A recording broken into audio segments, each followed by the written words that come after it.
Assalamualaikum warahmatullahi wabarakatuh. Jumpa kembali di kisah mistis sebagai persembahan dari Sang Hyang Cipta Rasa yang akan menghibur teman-teman semua dimanapun berada. Tak lupa kami ucapkan terima kasih yang sebanyak-banyaknya bagi teman-teman yang sudah bergabung di channel ini. Dan bagi yang belum bergabung, silahkan mampir dan berikan dukungan dengan cara subscribe, like, komen, dan share ke teman-teman lainnya agar channel ini semakin berkembang. Dan jangan lupa aktifkan notifikasi loncengnya agar teman-teman selalu mendapatkan notifikasi dari setiap video yang kami upload. Dan untuk menjaga privasi dalam cerita ini, nama tokoh dan tempat kejadian telah kami samarkan. Apabila ada kesamaan, itu hanya kebetulan saja. Kali ini kami akan melanjutkan dari cerita sebelumnya di part 1 tentang Yanto yang melakukan ritual demi menghindari kejaran si penagih hutang. Bagaimana nasib Yanto selanjutnya? Kita simak ceritanya sampai selesai. Di rumah Yanto duduk bersila, matanya terpejam. Nampak asap kemenyan mengepul dari sebuah tembikar kecil. Dalam sebuah nampan bambu, aneka sesaji berupa kembang setaman sampai ayam ingkung berderet melingkar. Suasana mistis begitu sangat terasa waktu itu. Tiba-tiba Eman masuk dari pintu depan yang tak terkunci, lalu menyerahkan bungkusan kecil ke tangan Yanto. Tiba-tiba Yanto, kembalikan! Diiringi suara cekikikan yang menggema. Sontak Yanto dan Eman berbarengan menoleh ke asal suara. Nampak sekali dengan jelas. Di depan pintu berdiri sesosok makhluk menyeramkan, dibungkus kain putih lusuh kemerahan.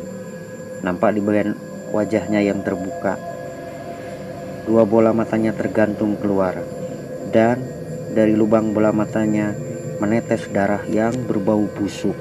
Kuku tangan kanannya yang runcing menunjuk ke arah Yanto. Perlahan dia masuk ke dalam rumah. Lari! Eman menarik tangan Yanto menuju pintu belakang rumah, menuju ke rumah Kang Ahyan. Sosok itu terus mengikuti mereka dari belakang. Yanto dan Eman menggedor pintu rumah Kang Ahyan. Begitu pintu terbuka, bruk!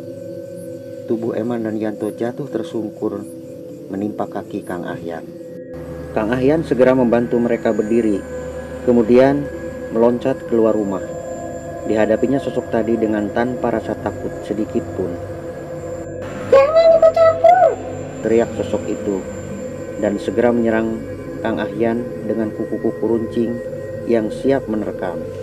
Kang Ahyan segera membuka lilitan surban di lehernya. Dikibaskannya surban itu ke arah sosok tadi, dan sosok itu berteriak kesakitan. Tiba-tiba sosok tadi menghilang, berganti dengan asap putih yang kemudian lenyap. Yanto dan Eman bergesa mendekati Kang Ahyan. Lubangnya sudah terbuka. Mereka telah keluar dari sarangnya. Kita harus segera menutupnya kembali, ujar Kang Ahyan sambil mengapit tangan Yanto dan Eman menuju area pemakaman. Baru saja beberapa langkah memasuki area pemakaman, tiba-tiba tercium aroma kemenyan yang menyengat hidung, bercampur dengan bau busuk yang teramat sangat. Dan lemparan pasir menimpa tubuh kami bertiga, disertai suara erangan dari segala penjuru arah.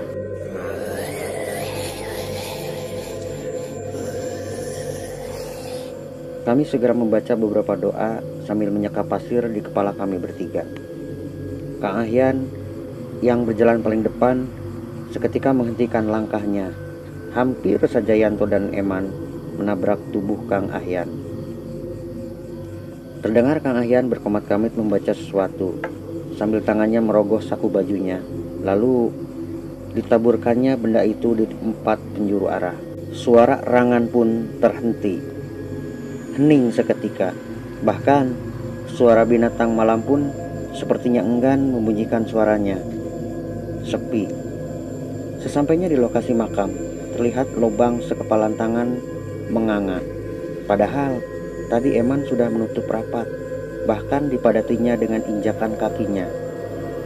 Kang Ahyan segera menutup lubang makam tadi sambil menggerak-gerakkan telunjuknya seperti membuat lingkaran pada lubang itu.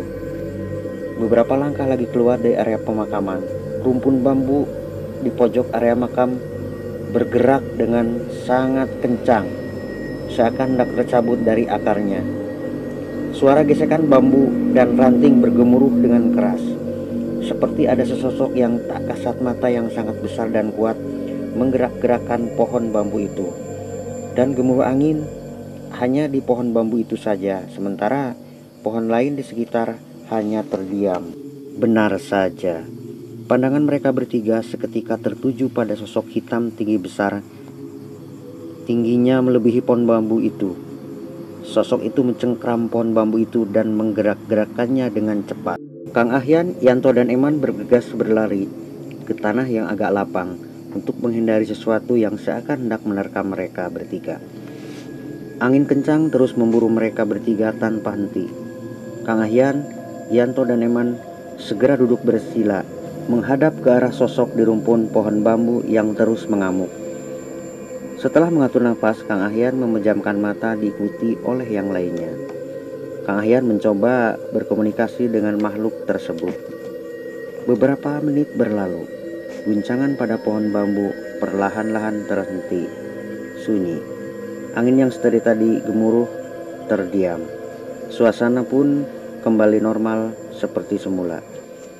Hanya sesaat tercium bau kemenyan, lalu kemudian menghilang menembus kegelapan malam. Singkat cerita, keesokan harinya, tanah kuburan itu ditabur di sekitar lokasi rumah si penagih hutang dengan menyuruh orang lain untuk melakukannya. Dan semenjak saat itu, si penagih hutang tak pernah lagi menyantroni rumah Yanto. Alhamdulillah, Yanto mengucap syukur sambil mengelus dada. Nah teman-teman, jangan pernah melakukan sesuatu hal yang dapat mencelakakan diri kalian. Mohonlah petunjuk Tuhanmu agar diberikan jalan keluar. Buang jauh-jauh hal buruk dalam cerita ini dan ambil sesuatu hal baiknya sebagai pelajaran. Sampai di sini ceritanya.